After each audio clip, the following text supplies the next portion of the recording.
Subscribe कीजिए हमारे channel को और बेल आइकॉन को दबाइए हमारी लेटेस्ट वीडियो सबसे पहले देखने के लिए। जैसा कि आप अपने चैनल एनसीईआरटी किंग एडू मंत्रा पर हैं और मैं छोटू आपका मित्र। अब यहाँ से हम शुरुआत करेंगे और यह आपका नैतिक शास्त्र का अध्याय 6 है। सिविक्स का चैप्टर 6 कह सकते हैं आप। और यह आपका अभ्यास प्रश्न है और मैं इसका सारांश का वीडियो बना चुका हूँ। आप चाहे तो उस पर लिंक पे देख सकते हैं। और ज़्यादा टाइम ना करते हुए हम माने शुरुआत करते हैं वीडियो को। निम्नलिखित प्रश्नों के उत्तर दीजिए। देखेंगे पहला प्रश्न आपका दिया गया है, लोकतंत्र में राजनीतिक दलों के विभिन्न भूमिकाओं का वर्णन कीजिए। उत्तर देखिए आप, लोकतंत्र में राजनीतिक दलों के विभिन्न भूमिकाएं निम्नलिखित हैं, जैसे आप देख सकते हैं। पहला आप देखेंगे चुनाव लड़ना। राजनीतिक दल चुनाव लड़ते हैं। अधिकांश लोकतांत्रिक देशों में चुनाव राजनीतिक दलों द्वारा खड़ा किए गए उम्मीदवारों के बीच लड़ा जाता है। राजनीतिक दल उम्मीदवारों का चुनाव कई तरीके से करते हैं। भारत में दल के नेता ही उम्मीदवार चुनते हैं। याद रखिएगा, भारत का दिया गया तो इसलिए भारत का दिया करेंगे। और अमेरिका में आप देखेंगे दूसरे तरीके से था। और आप देखेंगे फिर दूसरा आप देखेंगे नीतियां व कार्यक्रम जनता के सामने रखना। दल अलग अलग नीतियां और कार्यक्रम को मतदाताओं के सामने रखते हैं और मतदाता अपनी पसंद की नीतियां और कार्यक्रम चुनते हैं। लोकतंत्र में समान या मिलते जुलते विचारों को एक साथ लाना होता है। लोकतंत्र में याद रखिए, ताकि सरकार की नीतियों को एक दिशा दी जा सके। दल तरह तरह के विचारों को बुनियादी राय तक समेट लेता है। सरकार प्राय शासक दल की राय के अनुसार नीतियां तय करती है। याद रखिए। और तीसरा आप देखेंगे कानून निर्माण में निर्णायक भूमिका। राजनीतिक दल देश के कानून निर्माण में निर्णायक भूमिका निभाते हैं। कानून और औपचारिक बहस होती है और विधायिका में पास करवाना पड़ता है, लेकिन विधायिका के सदस्य किसी ना किसी दल के सदस्य होते हैं और इस कारण वे अपने दल के नेता के निर्देश पर फैसला करते हैं। चौथा आप देखेंगे सरकार बनाना। दल ही सरकार बनाते व चलाते हैं। जो दल चुनाव जीतता है वह सरकार बनाती है तथा महत्वपूर्ण नीतियां और फैसले के मामले में निर्णय भी लेता है। पार्टियां नेता चुनती हैं, उनको प्रशिक्षित करती हैं, फिर उन्हें मंत्री बनाती हैं ताकि वे पार्टी की इच्छा अनुसार शासन चला सकें। याद रखिएगा पार्टी क्या करती है। विरोधी दल के रूप में काम करना। चुनाव हारने वाले दल शासक दल के विरोधी पक्ष की भूमिका निभाते हैं। शासक की गलत नीतियों और असफलताओं की आलोचना करने के साथ वे अपनी अलग राय भी रखते हैं, माने उसके सुलझाने के भी प्रतिक्रिया रखते हैं। और विरोधी दल सरकार के खिलाफ आम जनता को गोलबंद कहते रहते हैं, माने पीछे से कोचा करते हैं। और आप देखेंगे छठा जनमत निर्माण। राजनीतिक दल जनमत निर्माण का कार्य भी करते हैं। चुनाव के समय, चुनाव प्रचार के दौरान, बाद में सरकार बनाने के बाद राजनीतिक दल विभिन्न मुद्दों को उठाकर जनता के राजनीति शिक्षण देने का काम करते हैं, जिसे एक स्वस्थ जनमत निर्माण होता है, कल्याणकारी कार्यक्रम को जनता तक पहुंचाना। दल ही एक मशीनरी और सरकार द्वारा चलाए कल्याण कार्यक्रम तक लोगों की पहुंच बनाते हैं। एक साधारण नागरिक के लिए किसी सरकारी अधिकारी की तुलना में किसी राजनीतिक कार्यकर्ता से जान पहचान बनाने, उससे संपर्क साधना आसान होता है। इसी कारण लोग दलों को अपने करीब मानते हैं। दलों को भी लोगों को की मांगों को ध्यान में रखना होता है, वरना जनता अगले चुनाव में उन्हें हरा सकती है। और आप याद रखेंगे कि जैसे कि आप देखते हैं विधायक से आप बहुत जल्दी पहचान बना लेते हैं, लेकिन आपको डीएम से पहचान बनाना बहुत मुश्किल हो जाता है।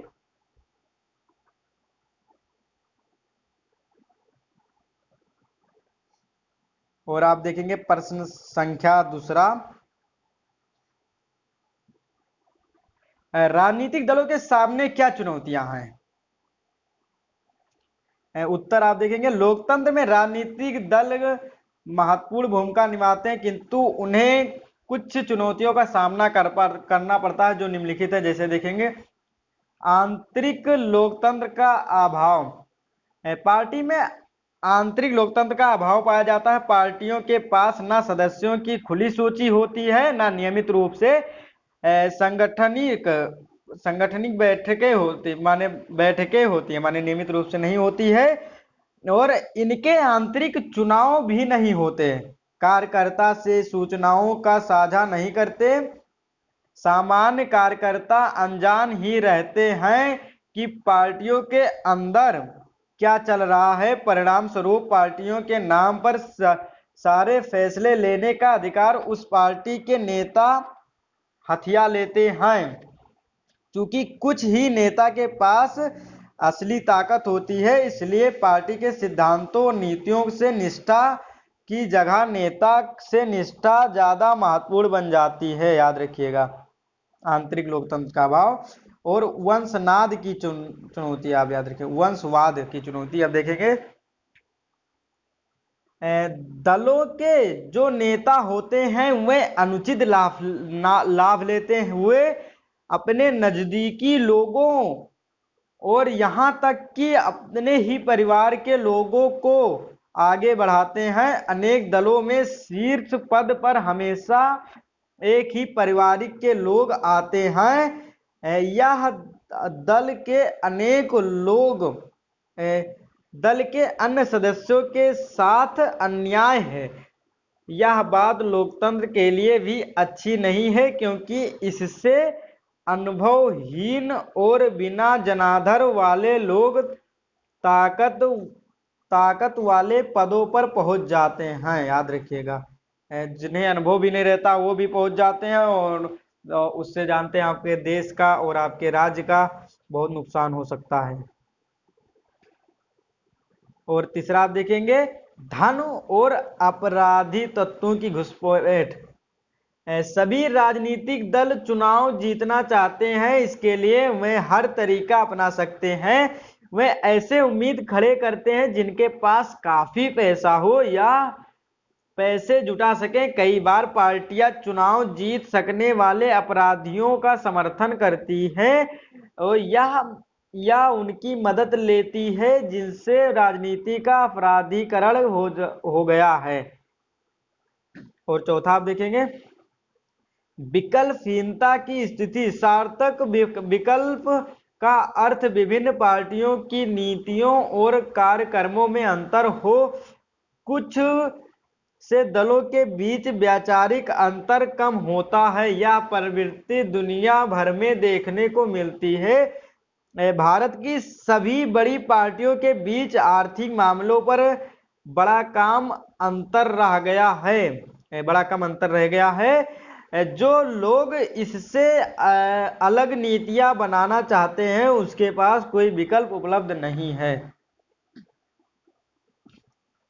प्रश्न तीसरा आप देखेंगे राजनीतिक दल अपना कामकाज बेहतर ढंग से करे, इसके लिए उन्हें मजबूत बनाने के सुझाव दें। और आप देख सकते हैं उसका उत्तर, भारत में राजनीतिक दलों और उसके नेताओं को सुधारने के लिए हाल में जो प्रयास किए गए हैं उसे सुझाव दिए गए निम्नलिखित हैं। जैसे पहला आप देखेंगे, विधायकों और सांसदों के दल बदल करने से रोकने के लिए संविधान में संशोधन किया गया है। निर्वाचित प्रतिनिधियों ने मंत्री पद या मंत्री का पद पाने के लिए या पैसे के लोभ में दल बदल करने में आई तेजी को देखते हुए ऐसा किया गया। नए कानून के अनुसार माने अपना दल बदलने वाले सांसद या विधायक को अपनी सीट गंवानी होगी, इसे गंवानी लिखा है, सॉरी गंवानी होगी। इस नए कानून के दल बदल में कमी आई है इसीलिए। और फिर दूसरा देखेंगे, उच्च न्यायालय ने पैसे और अपराधियों के प्रभाव को कम करने के लिए एक आदेश जारी किया है। इसके द्वारा चुनाव लड़ने वाले हर उम्मीदवार को अपनी संपत्ति को और उनके खिलाफ चल रहे आपराधिक मामलों का ब्यौरा एक शपथ पत्र के माध्यम से देना अनिवार्य है कि अनिवार्य कर दिया गया है। इस नई व्यवस्था से लोगों को अपनी उम्मीदवारों के बारे में बहुत सी पक्की सूचनाएं उपलब्ध होने लगी। और आप तीसरा देखेंगे, चुनाव आयोग ने एक आदेश के जरिए सभी दलों के लिए संगठित चुनाव कराना और आयकर का रिटर्न भरना जरूरी बना दिया है। दलों ने ऐसा करना शुरू कर दिया है पर कई बार ऐसा सिर्फ खाना पूर्ति के लिए होता है, असली में नहीं होता है। कुछ अन्य कदम जो राजनीतिक दलों के सुधार के लिए सुझाव दिए गए हैं, जैसे आप देखेंगे, पहला, राजनीतिक दलों के आंतरिक कामकाज में व्यवस्थित करने के लिए कानून बनाया जाना चाहिए। सभी दल अपने सदस्यों की सूची रखे, अपने संविधान का पालन करे और सबसे बड़े पदों के लिए खुले चुनाव कराए जाएं। और आप दूसरा देखेंगे, राजनीतिक दल महिलाओं को एक खास न्यूनतम अनुपात में जरूर टिकट दे। इसी प्रकार दल के प्रमुख पदों पर भी औरतों के लिए आरक्षण होना चाहिए। और आप तीसरा आप देखेंगे, चुनाव का खर्च सरकार उठाए। सरकार दलों को चुनाव लड़ने के लिए धन दे। और आप चौथा देखिए, राजनीतिक दलों पर लोगों द्वारा दबाव बनाया जाए। यह काम पत्र लिखने, प्रचार करने और आंदोलन के जरिए किया जा सकता है। यदि दलों को लगे कि सुधार ना करने से उनका जनाधार गिरने लगेगा तो इसके लिए गंभीर होने वाले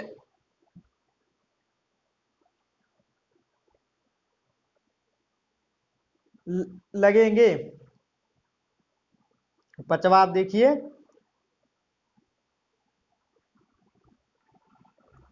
सुधार की इच्छा रखने वालों को खुद राजनीतिक दलों में शामिल होना।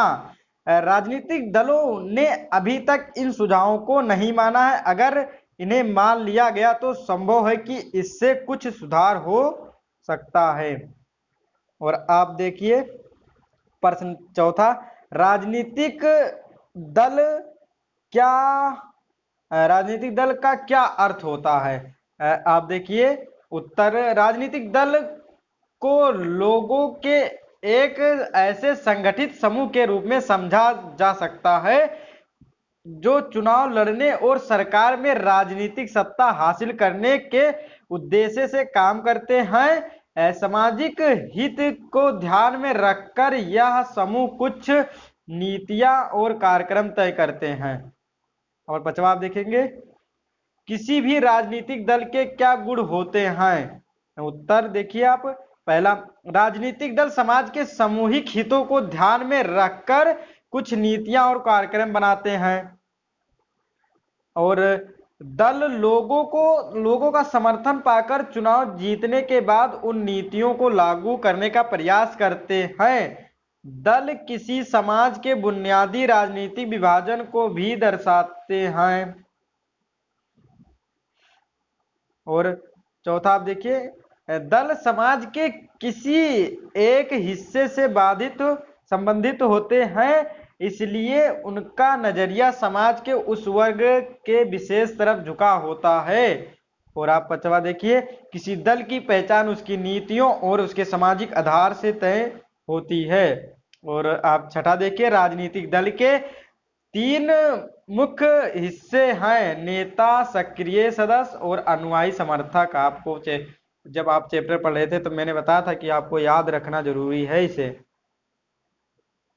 आप प्रश्न संख्या 6 देखेंगे, आप चुनाव लड़ने और सरकार में सत्ता संभालने के लिए एकजुट हुए लोगों को के समूह को क्या कहते हैं? वाह, अभी तक हम दल के बारे में पढ़ते ही आ रहे हैं, तो आपको पता होना चाहिए कि राजनीतिक दल कहते हैं। और आप देखिए प्रश्न संख्या 7वां आप देखेंगे, पहली सूची संगठन दल और दूसरी सूची गठबंधन मोर्चा के नामों को मिलान करें और नीचे दिए गए कूट नामों के आधार पर सही उत्तर ढूंढें। आपको कांग्रेस पार्टी का पता होगा, संयुक्त प्रगतिशील गठबंधन का नाम दिया गया था। और आपको भारतीय जनता पार्टी को राष्ट्रीय जनतांत्रिक गठबंधन कहा गया था। और आप देख सकते हैं भारतीय कम्युनिस्ट पार्टी को वाम मोर्चा। और आप देखेंगे तेलुगु देशम पार्टी को प्रांतीय दल। तो आप देखिए, जहां पर आप देख सकते हैं पहला का आप देखेंगे गा है, देखेंगे पहला का गा आप देखेंगे तो 3 में है, तो इसमें है, इसमें है, इसमें है। और आप देखेंगे दूसरा का इसमें है और इसमें है, माने ये वाला कट गया, खा तो गलत है। और अभी देखिए, और तीसरा का आप देखेंगे तीसरा का घा इसमें नहीं है, तो ऊपर वाला भी कट गया और इसमें है। और इसमें देखिए, तो इसमें तो ऐसे गलत है, तो ये भी गलत है। और ये चौथा का आप देखिए खा है, चौथा का खा है, तो आपका ये गा वाला सही होगा, याद रखिएगा। और हाँ, इस देखिए आप गा का खा माने गा का घा। और आप याद रखिए प्रश्न 8वां आप देखिए, इनमें से कौन बहुजन समाज पार्टी के संस्थापक हैं? आपको पता होगा काशीराम, स्वर्गीय काशीराम लिखा हुआ था उसमें। और ये सब आप देखेंगे साहू महाराज, डॉक्टर भीमराव अंबेडकर, ज्योतिबा फूले, ये सब इसके परिणाम माने इनका बहुजन समाज पार्टी में इनके परिणाम को माना जाता है। इनके स्वभाव को देखा अगर उसमें फॉलो किया जाता है, याद रखिए। और काशीराम इसका उत्तर होगा, याद रखिए, स्वर्गीय काशीराम कहिए आप। और आप देखिएगा प्रश्न संख्या 9वां, भारतीय जनता पार्टी का मुख्य प्रेरक सिद्धांत क्या है? बहुजन समाज, यू तो ना है भाई, तो बहुजन समाज पार्टी का है। और क्रांतिकारी लोकतंत्र, ये तो ना है। और संस्कृति राष्ट्रवाद, हाँ आपको पता होगा उसमें लिखा गया था संस्कृति राष्ट्रवाद। और धर्मनिरपेक्षता की वो है। आधुनिकता भी है। तो आप कह सकते हैं इसका संस्कृत राष्ट्रवाद भी। 10वां आप देखिए, पार्टियों के बारे में निम्नलिखित कथनों पर गौर करें।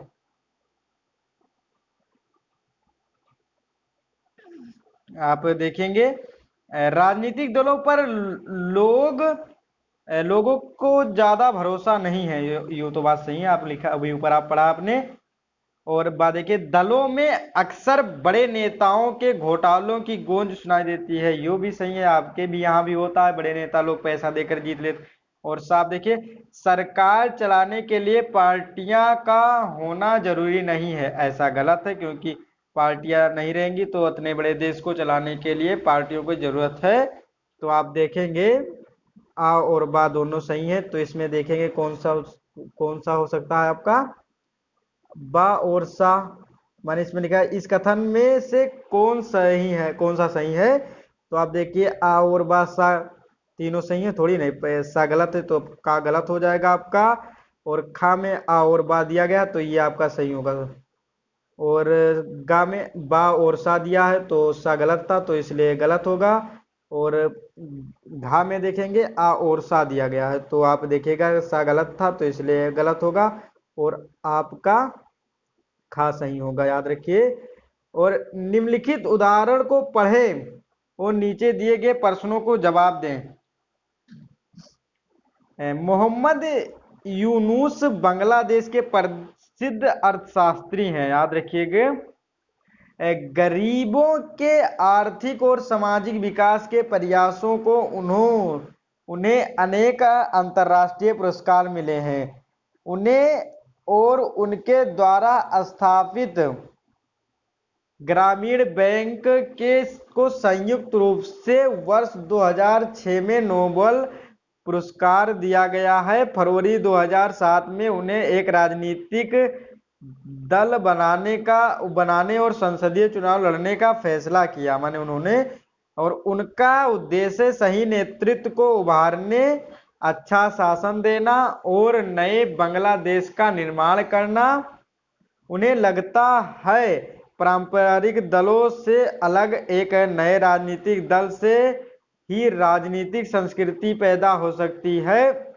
उनका दल निचले स्तर से लेकर ऊपर तक लोकतांत्रिक होगा।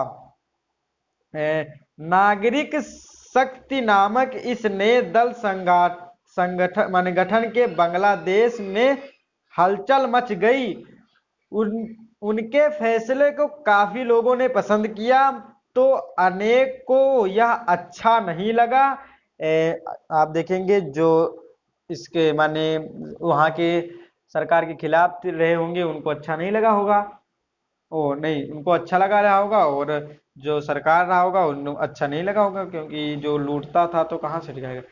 एक सरकारी अधिकारी शहीदुल इस्लाम ने कहा, मुझे लगता है कि अब बांग्लादेश में अच्छे और बुरे के बीच चुनाव करना संभव हो गया है। अब एक अच्छी सरकार की उम्मीद की जा सकती है। यह सरकार केवल भ्रष्टाचार से दूर रहेगी बल्कि भ्रष्टाचार और काले धन की समाप्ति को भी अपनी प्राथमिकता बनाएगी। पर दशकों से माने 10 सालों से मुल्क की राजनीति में रुतबा रखने वाले पुराने दलों के नेताओं में संशय है। बांग्लादेश नेशनलिस्ट पार्टी के एक बड़ा नेता का कहना है, नोबेल पुरस्कार जीतने पर क्या बहस हो सकती है, पर राजनीति एकदम अलग चीज है, एकदम चुनौती भरी है और अक्सर विवादास्पद। कुछ अन्य लोगों का स्वर और कड़ा था। मैं उनके राजनीति में आने पर सवाल उठाने लगे। एक राजनीति प्रेक्षक ने कहा, देश से बाहर की ताकतें उन्हें राजनीति पर थोप रही हैं। कि अब इसका प्रश्न आप देखेंगे, क्या आपको लगता है कि यूनुस ने नई राजनीति पार्टी बनाकर ठीक किया है? हाँ, क्यों नहीं, क्योंकि गलत और सही के बीच कह सकते हैं, लेकिन उसका आप देखेंगे आंसर भी नीचे। क्या आप विभिन्न लोगों द्वारा जारी बयानों और संदेशों से सहमत हैं? अभी देखिएगा, इस पार्टी को दूसरे से अलग काम करने के लिए खुद किस तरह संगठित करना चाहिए? अभी देखिए, अगर आप इस राजनीतिक दल के संस्थापक में से एक होते तो इसके पक्ष में क्या दलील देते? आप तीनों अभी इस प्रश्न का आप जवाब पा सकते हैं। यहाँ देखिए, जहां तक मेरा ख्याल है यूनुस ने नई राजनीतिक पार्टी बनाकर ठीक किया है। जनहित की इच्छा रखने वालों को अवश्य ही आगे आना चाहिए और अच्छे अच्छे काम करने चाहिए ताकि देश की जनता का फायदा हो। और आप दूसरा प्रश्न का आंसर देख सकते हैं, जन कल्याण करने वालों को आलोचना की परवाह कभी नहीं करनी चाहिए, उन्हें अपना काम करते रहना चाहिए। आप देखेंगे क्या नहीं कितने बहुत से मोटिवेशनल वीडियो में भी बताया जाता है आपको, लेकिन वैसे तो ये आपका अभ्यास प्रश्न है। मोहम्मद यूनुस द्वारा निर्मित यह पार्टी निसंदेह निष्पक्ष तथा जन कल्याण के सिद्धांतों पर आधारित होगी और इस पार्टी में ईमानदार लोग का समावेश होना चाहिए, क्योंकि तभी यह एक मिसाल बन पाएगी और दूसरों से अलग काम कर पाएगी। ये भी बात सही है।